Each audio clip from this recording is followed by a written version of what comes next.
அனைத்து உறவுகளுக்கும் வணக்கம்.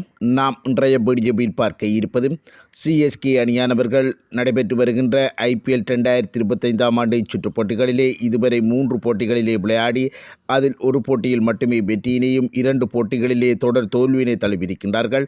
இந்த தோல்விக்கு மிக முக்கியமான காரணமாக சிஎஸ்கே அணியினுடைய தொடக்க ஜோடியும் சிறப்பாக அமையவில்லை என்கின்ற கருத்தானது தொடர்ச்சியாக வலுத்து கொண்டிருக்கின்ற சூழ்நிலையில் சிஎஸ்கே அணியினருக்கு அடுத்த போட்டியாக டெல்லி கேபிட்டல்ஸ் அணியுடனான போட்டி ஒன்று சிஎஸ்கே அணியினுடைய சொந்த மைதானமான சென்னை சேப்பாக் ஸ்டேடியத்திலே நடைபெற உள்ளது.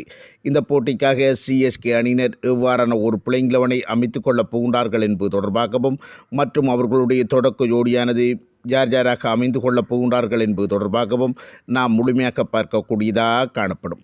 இதன் அடிப்படையில் பார்க்கின்ற சந்தர்ப்பத்தில் சிஎஸ்கே அணியானவர்கள் இந்த IPL 2025 ஆண்டு சுற்றுப் போட்டிகளுக்காக தொடக்க ஜோடியாக ருத்துராஜ் கெய்க்வாட் மற்றும் டெவான் கொன்பே ஆகிய 2 வீரர்களையும் பயன்படுத்திக் கொள்ளாமல் ரச்சின் ரவீந்திரா அதே போன்று அவரோடு இணைந்தவாறு ராகுல் திருப்பதி ஆகிய 2 வீரர்களையும் பயன்படுத்தியிருக்கின்றார்கள்.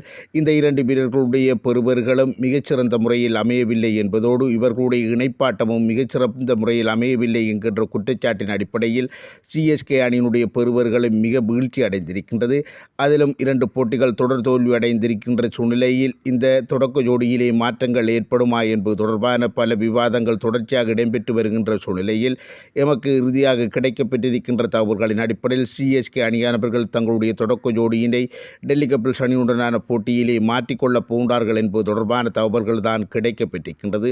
அதற்கமைய பார்க்கின்ற சந்தர்ப்பத்தில் அவர்களுடைய கடந்த 2 வருடங்களாக பயன்படுத்திய தொடக்க ஜோடியான டெவான் கொன்பே ருத்துராஜ் கெய்க்வாட் ஆகிய 2 வீரர்களைத்தான் இந்த போட்டிக்காக அவர்கள் தொடக்க ஜோடியாக பயன்படுத்தி கொண்டு 3வது வீரராக இம்முறை தொடக்க வீரராக களமிறங்கிய ரச்சின் ரவீந்திரா அவர்களை பயன்படுத்திக் கொள்ளப் போகின்றார்கள் என்பது போன்று தகவல்கள் வெளிப்படுத்தப்பட்டிருக்கின்றது. அதற்கமே பார்க்கின்ற சந்தர்ப்பத்தில் தொடக்க வீரர்களாக ருத்துராஜ் கெய்க்வாட் டெவான் கொன்பே ஆகிய 2 வீரர்கள் 3ஆம் இலக்க வீரராக ரச்சின் ரவீந்திரா அவர்களையும் 4ஆம் இலக்க வீரராக ராகுல் திருப்பதி அல்லது விஜய் சங்கர் ஆகிய வீரர்களை பயன்படுத்திக் கொள்வது என்கின்ற முடிவிற்கு தற்பொழுது வந்திருப்பதாகவும் தகவல்கள் கிடைக்கப்பெற்றிருக்கின்றது. இதற்கமைய இந்த தகவலானது சிஎஸ்கே அணியினருக்கு ஒரு பலனுள்ள தகவலாக அமைந்திருக்குமான் சிஎஸ்கே அணியினுடைய தொடக்க ஜோடியினை பலப்படுத்துமா என்பது தொடர்பான தங்களுடைய கருத்துக்களை கமெண்ட் செக்ஷனில் தெரிவித்துக் கொள்ளுங்கள். மற்றும் வீடியோக்கு லைக் பண்ணுங்க. நன்றி, வணக்கம்.